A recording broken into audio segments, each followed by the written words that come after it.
Hello, brothers and sisters. Welcome back to my channel, or welcome if you're new. Today we're going to get into an ancestral message, and this is for the pollinators. If you don't know what that means, you soon will. Okay, this message is for you.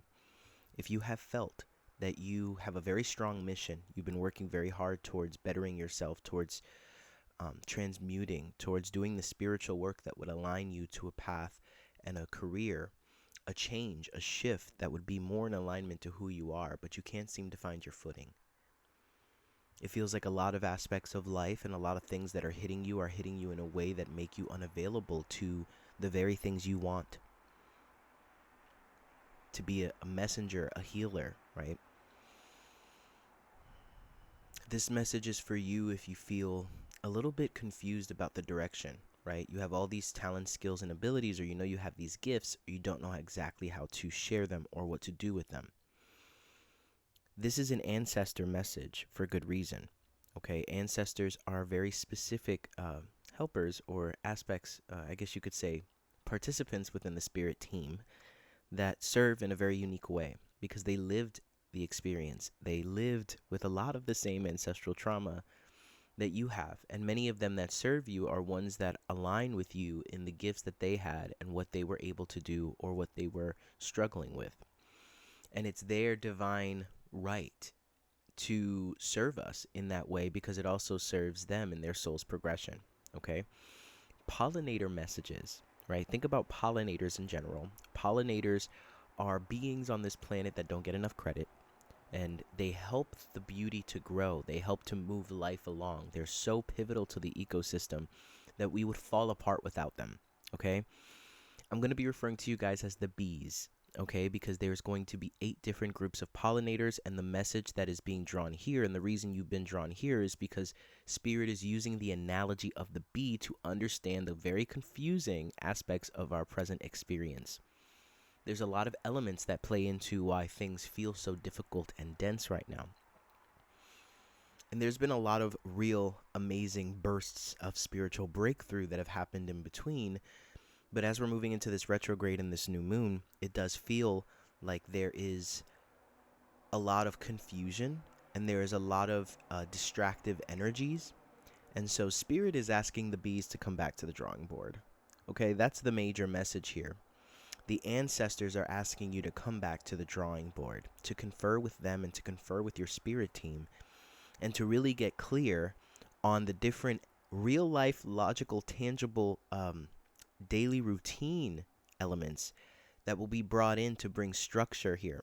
Okay, so pollinators, specifically the bees, they work on an electromagnetic field. So the way that Spirit was downloading it to me was that there is a natural field that the bees follow in order to go from place to place, and they were explaining how the electromagnetic field, due to the sun and the different changes in the rays and the different, I guess, natural evolving aspects of the electromagnetic field due to what's happening right now is being conflicted or being, I guess you can say, challenged by other technological energies that are, whether they know it or not, whether it's purposeful or not, are confusing a lot of the electromagnetic fields, making navigation very difficult. So feeling like you know which direction is pure, I'm sure we can all remember a moment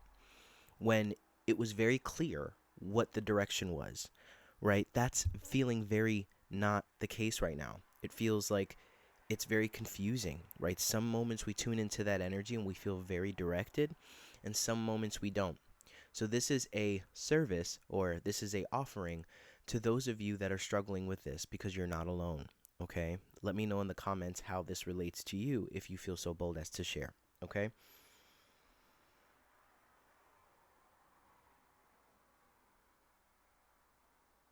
Spirit says come back to the drawing board. Visibility is limited. Okay, incarnating is like diving. Okay, uh, they're talking about the bends, which is an occurrence that happens where you basically become intoxicated because of the level of different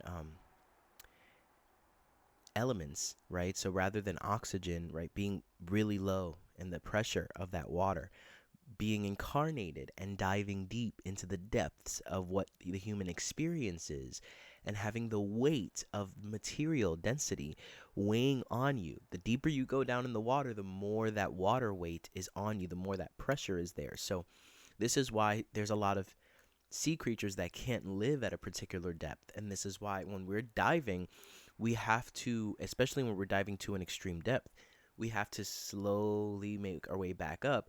Otherwise, we'll cause bubbles in our body, right? Carbon monoxide bubbles or something. I don't know. I don't know the full science, but this is like a key on a map to help us understand and navigate what's happening.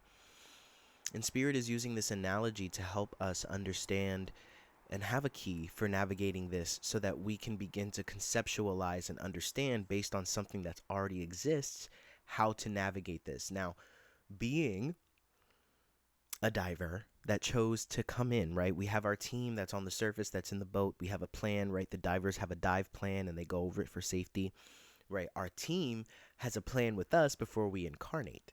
And they say, okay, look, this is what you're going to deal with. If this happens, this is what you're going to do. If this happens, this is what we're going to do. You know, these are the emergency protocols. This is what this is what the plan is, right?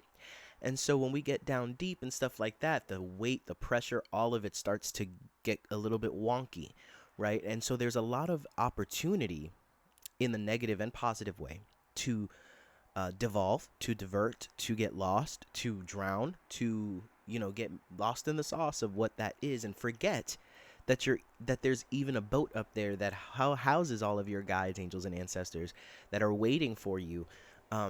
And, you know, they're saying how, like, the electromagnetic field or the light being brought onto the earth is the equivalent of being slowly brought back up to the surface, right? So we get to live an incarnated experience without being at the depths of our ancestral trauma and all of the karma that we have on this planet. So we get to move through it, and as we're moving through our karma, we're being brought back up to the surface so that we can live at the surface in visibility of our guides, in the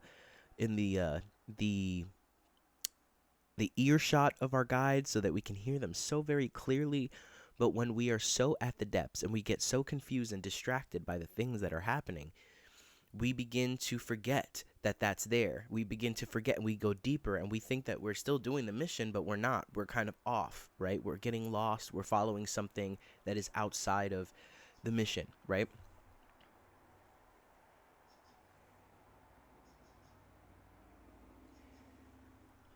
I channeled rise from the depths, lift the spirit, and meet us on the boat where you departed.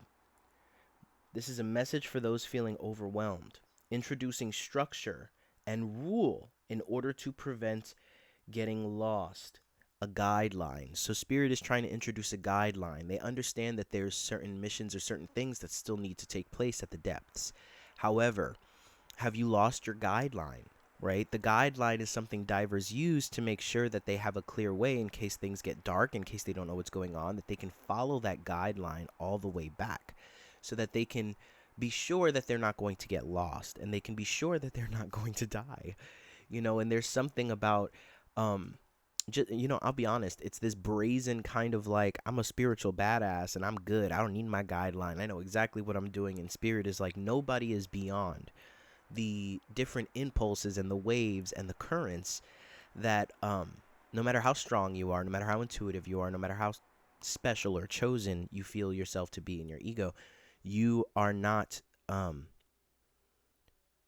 separated, or you're not a special case. Okay, you're gonna get lost too. Okay, you need that guideline. We all need that guideline. And the interesting thing about it is that they were explaining how religion, you know, even as it served before, has been sort of like a guideline. And even though it's been used in ways that have been very detrimental to, you know, cause a lot of spiritual trauma in many people, but in other cases, not so much. In other cases, people really have used religion and the guidelines and the guideline of religion to be able to maintain that hold to that line.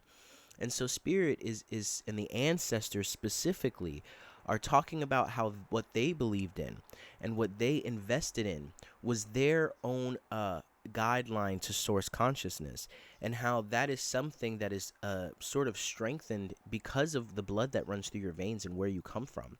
And in using that and in starting to incorporate that in a way that makes sense to you, in a way that feels whole, regardless of how triggering it can be, working through that, or even just like routine and daily routine, because they may have worshipped very specifically. Religion is that masculine element to spirituality. It's that practice, right? And so even though they may have had a very specific worship, they might have had like every Sunday, or they might have had like a routine that they choose to come back to spirit, to come back to that boat and to re-strategize. Spirit is saying, come back to the drawing board, bees, because visibility is limited. And also, you can't trust your mind. You might be on the bends, right? All of all of the different things that happen when we're at this depth and when we're around other people that live at this depth, and what that does to the brain, what that does to, I'm hearing, activating the survival reptilian aspect of your brain, right? That you're constantly in a space of survival, which makes it really hard for you to perceive anything beyond that limited material mindset, right? So this is an invitation going into 2024, bees, and going into this next full moon on the new moon on the 11th. Are you willing to come back to the drawing board? Are you willing to hear what spirit has to say and your ancestors have to say in reference to what it means to set up your own guideline, and make sure that as you move through life, because we have to go to those depths to go to work, right? Some of you guys have jobs, you have kids, you have different people that you have to deal with that are at that depth. You know what I mean? So dealing with people at that depth is not the problem. The problem is where being at that depth starts to make you fucking loopy and starts to make you forget who you are. Starts to make you confused as to how to take all of your different skills and ability and apply them in a way that'll bring you to a higher, bring you closer to the surface, essentially, right? So we all want to be cogs that are floating at the surface, right? Where the water meets the air, the temperance energy, right? 1 foot on earth and 1 foot in the water, 1 foot in spirit, 1 foot in reality, right? So this energy, especially those of you guys that are pollinators, meaning you have a spiritual duty and mission on this planet that is pre-written, that has to do with the impact that you make, and all of the different bees out there and all of the other different pollinators, and how we all come together to play a role collectively in the transmutation and evolution of the human consciousness and Earth's evolution as well, and the collective consciousness. Okay, so I digress. We're going to get into these cards. Okay, if you're interested in booking a private session with me, they have a number up there. You can also email me at andrewsintuition.com, visit my website, email me at andrewsintuition@gmail.com, or visit my website at andrewsintuition.com. Okay? All right, bees. The first card that came out was the World card in the reverse. And this is, tell me, does that not look like an electromagnetic field around her? Come on now, focus. Focus on me. There we go. Does that not look like an electromagnetic field? And that looks like, she doesn't know which way is up or down. You know what I mean? She's got her foot on that lotus, right? And this is meant to be a card of being able to take your unique talent, skills, and abilities and have the world recognize you for them, and be able to enter into a world or be initiated into a world where you're being seen and appreciated for your authentic self. This is you being able to show up in a way that's new, right? But being in the reverse is like, it's like a block from that, a stop from that. This is like diverting you in the opposite direction, right? I'm being drawn to what gives me the energy of Nephilim, but also feels like an owl, but the all-seeing energy that's here. Hold on.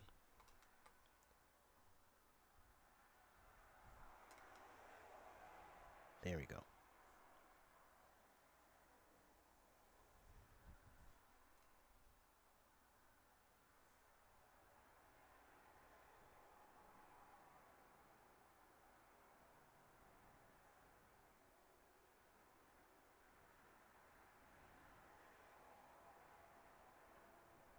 Sorry, I don't know why it's not focusing. There we are. I'm talking about that over there.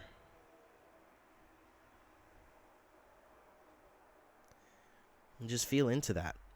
I say this all the time, but allow your own intuition to fill in the blanks. I want to hear what you guys have to say and how you guys download this. But you're being offered a key by the ancestors. to understand the map that you're looking at, because you can't make sense of it the way you're looking at it right now. It just feels like mumbo jumbo. Like it doesn't really make any sense, or it doesn't make too much sense to you.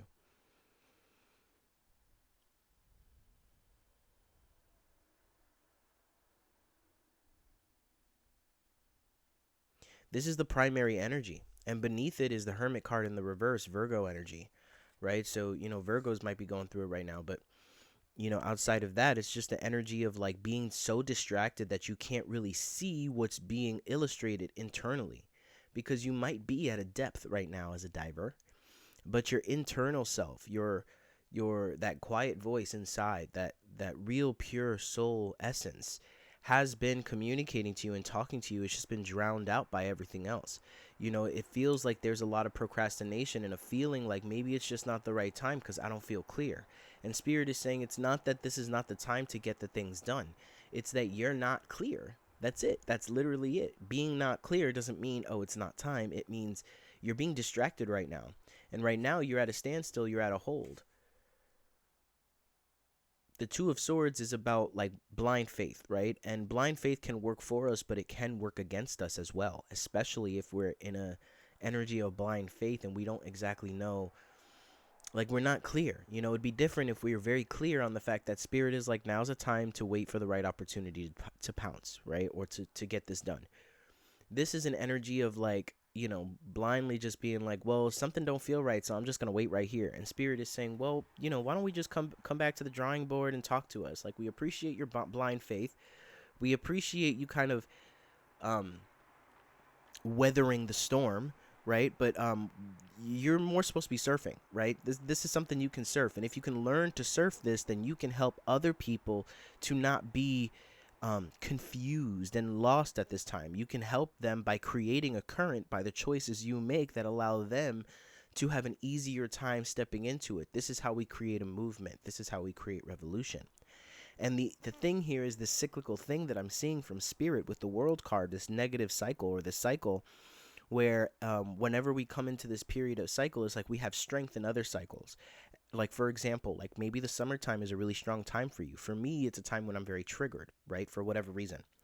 And so we each have our own kind of thing where it's like we're best at this time of year, we're at our worst at this time of year, and they're trying to tell us something. If you can apply and act in a very different way during this time of year, during a time of year that is very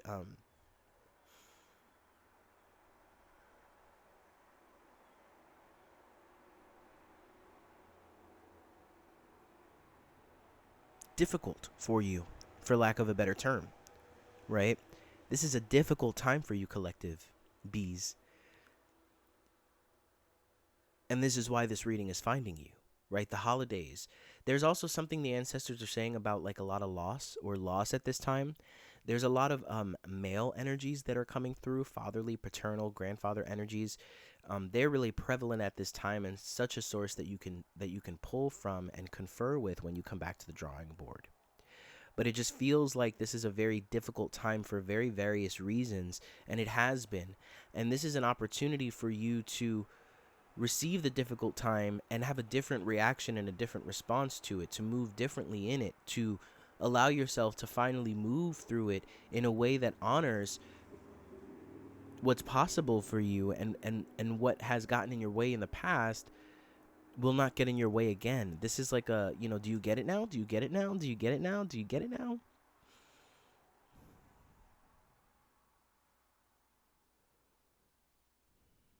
And back again to this structure, it's like, spirituality and spiritualism is a beautiful thing. And oftentimes it's very easy for religion, but even spirituality, and those of you with spiritual mindsets or that have a spiritual background, it's very easy for religion and your spiritual perspective to be tainted or to work against you, right?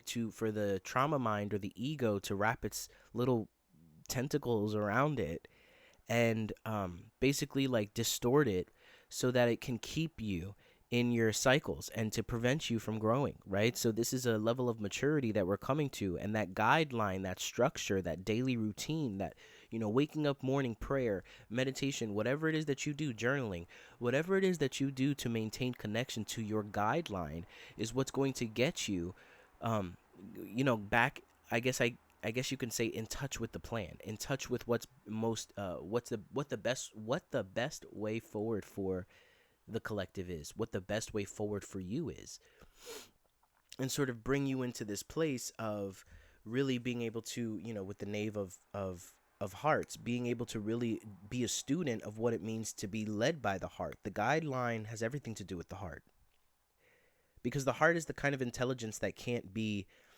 destroyed. And it's interesting, I said wrap its tentacles. Think about the mind and the trauma mind as a octopus or a squid, right? That can wrap its tentacles around you, right? In the reverse, that's exactly what it's doing, right? That's exactly what it's doing over here. But in the right side up, it's under control. On the right side up, you got the lucky koi and the goldfish and the real genuine, I don't know why I'm getting this energy of the ancestors, being tapped into the mindset of the ancestors and how they can really support you and are growing with you. I don't want, listen, I'll eat this fish any day. I don't want this one. This one looks like it's got some type of like radiation or something. You know what I mean? Like this pirate over here is about take. This guy over here, or this person over here, is genuine, right? They have their uniform on. They feel like they're humbled, right? They're operating in the heart. They feel like they're really feeling and they're present, right? This is a different way forward. You know what I mean? This is a different approach.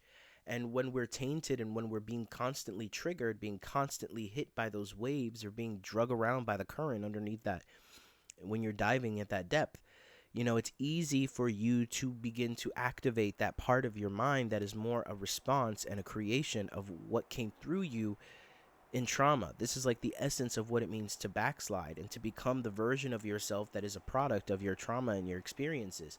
That part of yourself that has adjusted and cut your authentic self so down to a aspect of you that is more concerned about, preventing damage. If everything goes left and shit goes left, sure, that part of yourself is going to be useful because it's going to teach you how to survive. But in order to align to your most divine highest self and to ground that into this reality, we got to use some heart. We got to be able to navigate and be grounded in the heart regardless of what's going on around us. That is our guiding line. That is what's going to prevent us from getting lost when we're diving and we're going through the caves and it's dark and we don't know which way is up or down. That line is going to bring us home. That line is going to remind us where we come from. Okay? And with the five of nothing, it's the Hierophant card. It's the energy of structure, right? Notice how that kid, he's dropping candy in there. There's an offering being done. And so different people, different bees here have a different connection, right? Some of you, it's through Christianity. Some of you, it's through Catholicism. Back here, we have the tree of life over here in Kabbalah, right? We have different things that relate to your ancestors that you can take, cut and paste the things that actually feel revolutionary to you, things that feel like they really strengthen you, prayers and maybe praying, maybe if you're from an Islamic faith or your family, your ancestors prayed in a specific way where they prayed and they prayed towards Mecca, right? What is it that your ancestors did? Because it's not about that being the key for everyone as much as it is that is how your ancestors have created a current that is available to you for you to have a guiding line to connect to spirit and to connect to a higher power. I understand that a lot of people have given this religion a bad name, and in many ways it's felt very triggering because of the ways in which you were invalidated due to the spiritual faith and beliefs of others in your family or what you've grown up around. Some of you guys don't feel like you're included in this faith and religion. Spirit is saying, your ancestors are saying, make it yours. There's some people here that are queer or are different or have a very unconventional way of living that would go against your what you would perceive the religion of your ancestors, but they're saying, your ancestors are saying, don't let that dissuade you because you'll have a pleasant experience. Start and create an opportunity for experimentation, because if you experiment and you find that there's a level or strength that comes through, an immediate connection, the light comes in. When I tune into the Bible and I read, sometimes I feel like all of the things that I was stewing in immediately go away. Why is that? Because my ancestors connected to that. Because my ancestors made that strong.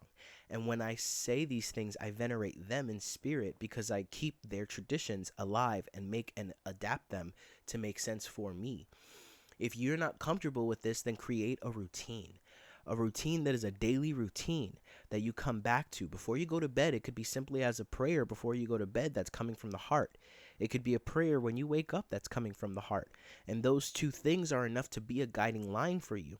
However, I think you might need a little bit more during this time, especially during this retrograde and going into 2024. It feels like bees are having a hard time finding their way back to the nest. And everybody's in a fucking rush.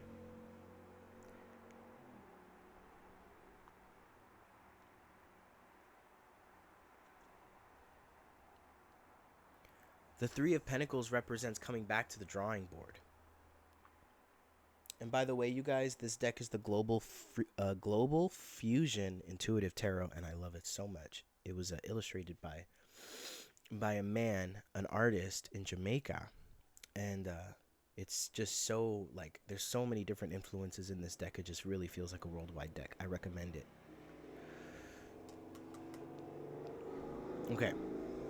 God forgive me. Or really, y'all forgive me for all the sounds, but y'all know I can't really control what goes on outside. In fact, I just allow it to be a part of the divination process. But this is you coming back to the boat. This is you reassessing and reminding yourself what the dive plan is.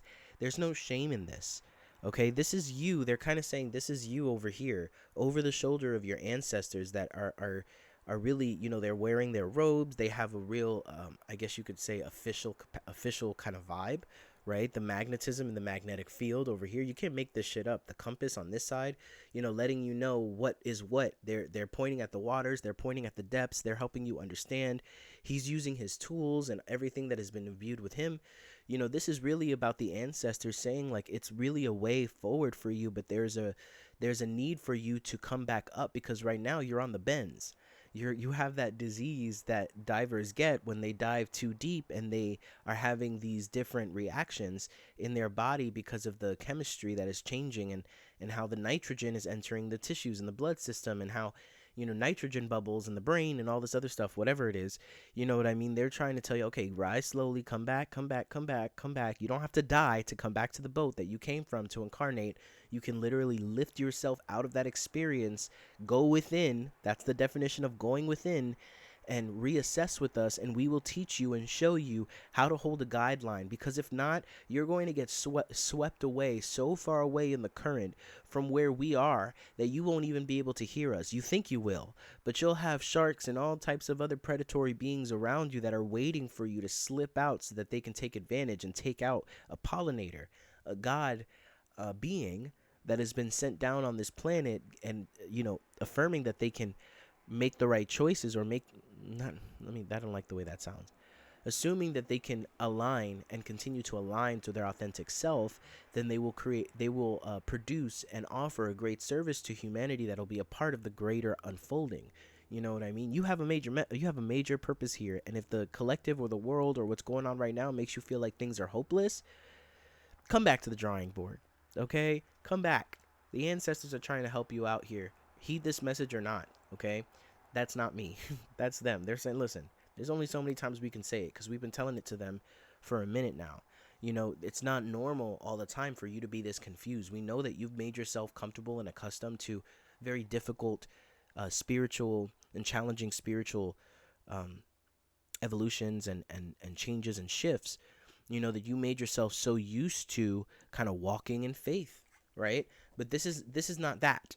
Okay, this is you just being completely confused, lost, and out of direction. That current is strong. You know what I mean? So this is not just about you kind of putting your head down and having faith. This is about you coming back to the drawing board. And I just noticed here with the Hierophant, he's tied to a string. He is tied to a string. And it's tied to his solar plexus. So he's very aware of that guidepost, and he's in the reverse. He's distracted. He forgot that guidepost is even there. This man has been in a cave and in a dark place, apparently in a dark place, for a really long time, you know, and he's a little bit confused and looking at everything upside down. You know, with the 10 of you know, we'll talk about the 10 of cups here in the reverse, or the 10 of hearts.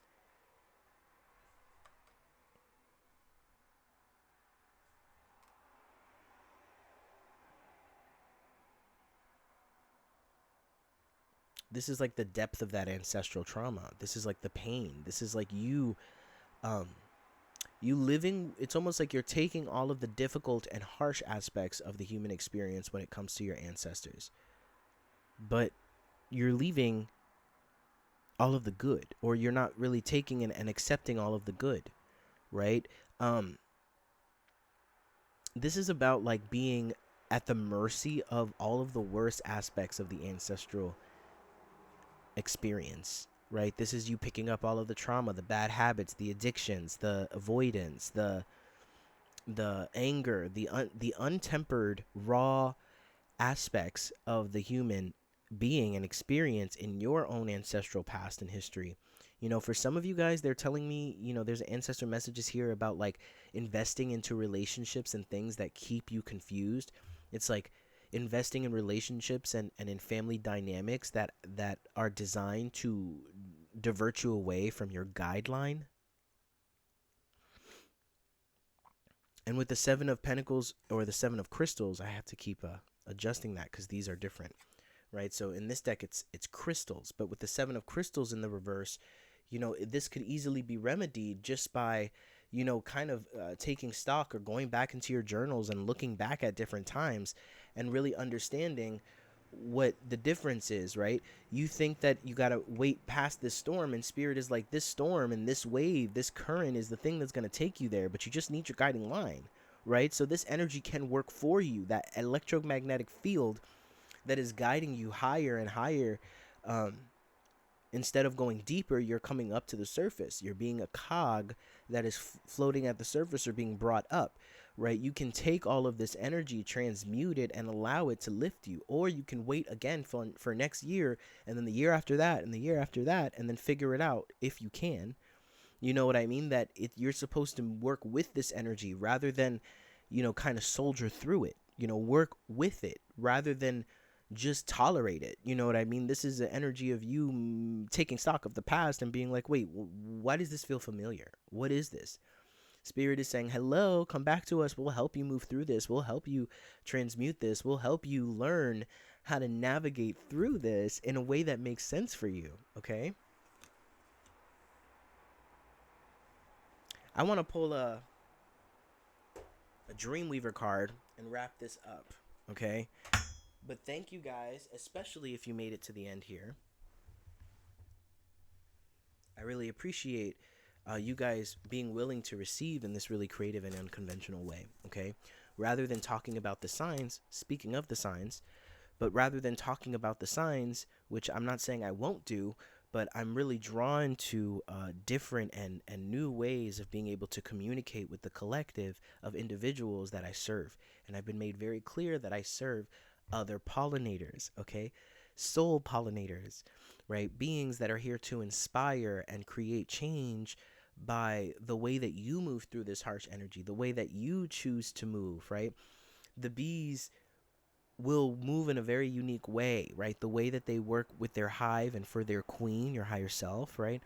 The way that they work together in this way, and the way that they serve a unified purpose, and it's not something they have to think about. It's just something that naturally happens. So the same thing with you. It's something that naturally occurs. The way that you serve and the way that you show up, even when you're at your worst, you still offer, you know, that pollination or that movement or that the pollination is the best word I can use. That spreading of that divine word and message, right? Bees are spreaders of the message, and because of it, you earn the space, and especially when you can unify with those in your soul group, you know what I mean? You guys can create honey, and you guys can create the sweetness of life and be able to support each other and have each other's backs. And this is something that you're being led towards. But a big aspect of this is like, you're not going to get anywhere if the electromagnetic field gets all funky and something else is coming in and you lose your navigation. You know what I mean? And then you just keep flying around in circles and circles and circles, and sure, that'll be rectified, and that'll come back online, and you'll be able to have that navigation back again. But would you already be dead by then? Just in the analogy of the bee, would you already be gone? Would that too much time have passed and you couldn't make it back to your hive in time? Spirit is saying things are going to progressively get more difficult. And if you can remain that real strong hold on your divine spirit, right, on your spirit team, your ancestors, those that walk with you, that guideline, then we are sure that you will not get lost in this, and that you will not be sort of one that gets swept out to sea, one that gets lost and gets devoured by hungry sharks. I don't know. This analogy is taking on a life of its own. Spirit, what do we have for the collective of the bees and the pollinators? The ancestor message. What do we have here? Can we get a Dreamweaver card for them, please? Thank you.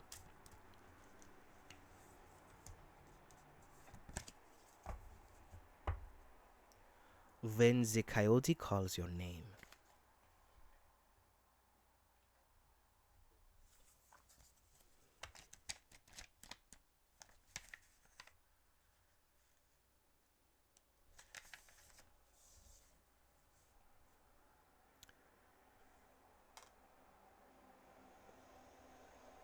When the coyote calls your name.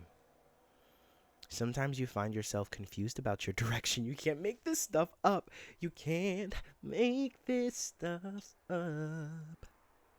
Sometimes you find yourself confused about your direction. You might have been so sure you were meant for this situation, this love, this job, or this thing, yet you're forced to walk away. All of the signs had been pointing to potential magic and fulfillment. But somehow things are not turning out the way you expected or wanted. When Coyote calls your name, you're being given a great gift. This apparent loss, detour, or change of course has been set in motion to give you what you truly need. The Dreamweavers know the truth about your heart. They know the perfect reflections of your greatest dreams are already available and woven into the fabric of your life, just waiting for you to discover them. But they are meant to come in a different form than the one you've been attached to. In this moment, it's important for you to surrender your expectation and trust in divine timing and form. When Coyote calls your name, you will know this way was the best way for you after all. Your life is woven true, and the new threads of your experience sparkle. There really was no loss or disappointment at all, only a new meaningful adventure and a beautiful story to tell. So for many of you, y'all, I'll be honest, like, y'all don't want to admit that you are in a situation that needs to change. Like, it's very frustrating when you feel like you're very sure that the divine has brought something into your life, right? I have, some clients or some people, that I definitely have felt this energy come out through, and even myself at times. But this energy of like, why would the divine bring this man into my life? And then now we're here. It's like, yeah, the divine brought that person into your life, but they didn't just bring that person into your life. They brought you together. And that person and you were offered choices and opportunities to continue to align towards union, or to step away from that, or to align to something else. If that other person aligns to something else, then, don't shoot the messenger, right? Don't shoot the divine and be like mad at them because they led you down a path that led to heartbreak. They have no control over what other people choose. You only have control over what you choose, right? So there's this energy of not wanting to admit or concede the fact that what you thought was a divine opportunity for you wasn't. And so you're stepping away from that guideline because you see something really shiny at that depth. There's something really glowy, like a giant glowing squid, or like a giant glowing jellyfish, and you're like, ooh, that must be the light of the divine. That must be for me. Like, I need to follow that. But that's nowhere near in the vicinity of where your guiding line is. So you're having to let go of your line, the line that leads you back to yourself, to go and chase that thing. And, that probably is going to kill you, right? Metaphorically speaking. And C, well, I don't know how we got from A, B to C, whatever. A and B. And B, I don't know. What let me not ABC this. For one, we'll go with 1, 2, 3. For one, it's away from your guideline. 2, it's probably not going to be a good situation for you. 3, eventually you're going to have to realize that you're out of sight of your line. You know, you're in jeopardy of getting lost, getting confused, and then having to do all of this work to find your way back home. And 3,